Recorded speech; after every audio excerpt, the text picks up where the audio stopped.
Man, I moved my mic and now it's like, is it too close? Is it too far? Like, I don't know. It's not like I do this for a living or anything. What's up, everybody? KLT here for our next question of the day. And instead of dragging it out, let's just get on to it. And today's question of the day is pretty simple if you know me so far from what I've been doing recently. What is the best thing you've got going on in your life at the moment? For me, it's actually pretty easy to discern. For my answer is voiceover. I started doing voiceover once I got back from the Peace Corps back in 2017. Well, I didn't start it then. I actually started in about 2018.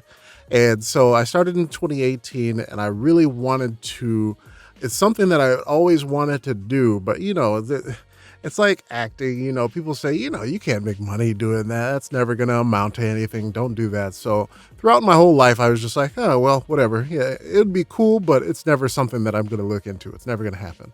So when I got back from the Peace Corps, I thought, before I get into anything big or like start dedicating my life to something or the next phase of my career or whatnot, this would be a good time to try and see if maybe there is something to it, something that I can make out of it. If I can have a little fun doing it, then that's fine. That would be worth it. But maybe if there's some way that I can make it work so that way I can live wherever I want and do voiceover work whenever, wherever, then that would be even more worth it. And it would give me the ability to live my dream. So a while after I got back from the Peace Corps, I bought a bunch of stuff. I used some of my money from returning to buy a microphone, an interface for my audio. I bought my new computer and all that stuff. I bought some programs that would help me do the editing and all the mixing and stuff. So I said, you know what? Let me give it a try. But when I lived in Colorado, man, I lived in a house with the thinnest walls on earth. So there was no way that I was going to be doing voiceover there. My mic picked up everything from the bees buzzing across the street to my neighbors upstairs doing whatever they were doing at all times. There was no way that I was doing voiceover in the previous place that I lived. Plus in Colorado, it's not that big an industry yet. There's a couple of places where you can get some voiceover work and places that do some VO stuff, but it's not really a thing in Colorado. They kind of outsource to other places or whatnot. Some of the big companies go to like LA or New York to find voiceover to do stuff for Colorado, which sucks, but hopefully that'll change soon. I think it's changing now. There's a couple of agencies in Colorado that are trying to do some work, and I'm with one of them, and I got some work from them before, but that's a long story. So since Colorado didn't really have a lot of opportunity for voiceover work, and for the voiceover work that I wanted to do, I decided to move down here to Texas. And I moved to where I lived now, which is Grapevine, for a specific reason, because it was close to all of the studios around town that kind of work with like Funimation. And so one of my goals is to work and do some voiceover for anime. I definitely want to work with, do some video games too. And we have Gearbox down here and we have Blizzard down in Austin. So those are things that I plan on trying to get into and that I've been working towards. I've been taking a lot of classes and doing all that stuff to try and, learn to act, because I've never been an actor before. That's not something that I had ever studied. I wasn't a theater kid. I didn't grow up in the scene or anything. So it's all stuff that I've learned from scratch, but luckily it kind of came a little, it was pretty intuitive to me. So I could pick up on a lot of stuff. I guess growing up like the class clown forever was really helpful. So I would go into classes and we would do our exercises and whatnot with the casting directors. And they're like, oh, you're pretty good. You got to sharpen a few things up and you're right there. I'm like, cool, dope. So that's what I've taken this last year to do. 2020 sucked because I had gotten into a place where I thought I was doing pretty well, and then everything shut down and exploded, and the voiceover world tried to figure out how it's going to move forward. So I actually got pretty much put on standstill as I was trying to figure out what I was doing myself with voiceover. So it sucked, but it's given me a chance to, kind of take a step back and see, okay, what do I need to do? What do I need to work on? And giving me a chance to, play the longer game and see where I am in regards to everyone else. and kind of then work towards, I want to be able to really shoot for the stars when I get into voiceover for those types of jobs. But that doesn't mean in the last year I haven't been doing anything, because I had made a commercial demo before leaving Colorado, and I've been using that to get a lot of commercial work. And if you guys have followed me on social media or whatnot, you know that so I'll post up some jobs that I get here and there, but the big one that I've landed is I am the voice of GameStop TV. So if you ever go into a GameStop and you hear a voiceover on one of the commercials there, that's me. And landing that was really kind of like confirmation that I do know what I'm doing. You know, as I was going through this, you know, it's again, it's an acting job.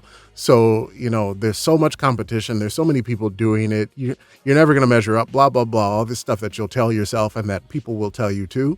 But landing that job really put it into my mind that, okay, I do kind of know what I'm doing. I am good at this. I'm not some imposter in here trying to take people's jobs unfairly or like without earning my place. So that was really gratifying for me, especially because in early 2020, I was at a place where, you know, it wasn't working out. And I thought to myself, you know, I don't think I should be doing this. I've got a degree in poli-sci. I can just fall back on that and go back to doing what I was doing. And, you know, this was fun, you know, but let's get back to reality. And luckily, like, I had some friends around that made sure that I didn't give up on that. I was just right on the edge always. And they were like, you're just right there. Just keep pushing and finish and you'll get through it. And I was like, okay. So shout out to my homie Duran for that. He was there to make sure that I didn't give up. And so this last year, I really made a lot of strides towards hitting the goals that I want to hit. So now this next year, I'm actually going to push even harder. I've got 3 demos that I'm going to be making in this next month.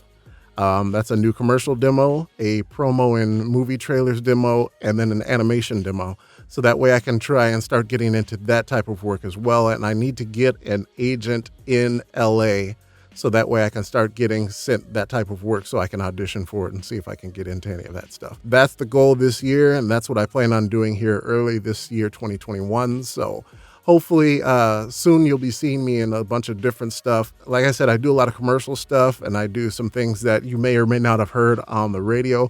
I do some work for iHeartRadio, for Pandora, and I just did a job for one of the agencies back in Denver. So there's stuff going on there. But I personally really want to do like the fun stuff. I want to do the animations. I want to do the video games. I want to do the movie trailers once movies start going back up. So hopefully that starts kicking in here soon. And I've got to be ready to position myself for those types of jobs. So I got to get these demos done. So when I get them done, I'll share them with you guys. You guys can check them out. But I do have to say that is by far the best thing that's going on in my life right now. It was something that, like I said, I never thought would be possible. I didn't even think of anything like that. I'm not a free-spirited actor type. I'm the academic. I like to go to school and then get a piece of paper that tells me that I'm certified for this type of job and then get that type of job. And voiceover is nothing like that whatsoever. There is no such things. So it was a big shift for me mentally. So I've actually learned quite a bit living life this way, and it's actually been really beneficial to me. So I think it's definitely the best thing going on in my life at the moment, because not much else is going on in my life because of COVID, of course. But hopefully this next year is going to be huge for me. And I've got some goals that I want to hit, and hopefully I'll hit them and share them with you guys. And hopefully I'll have something to show you guys that I've been asked to work on. And that's the plan. So, but enough rambling. If you've ever thought about doing something that was hard or difficult or against your grain, hit the like button and tell me what it was. Also, just scroll down and leave a comment on what is the best thing going on in your life right now. Tell me what it is that you've got going on and how hype and excited you are to be doing it in 2021 moving forward. What are your goals? What are your plans to bring it to light, or what do you think? What are your plans to make it bigger and more successful? And I will talk to you guys tomorrow for the next one. See ya. Peace.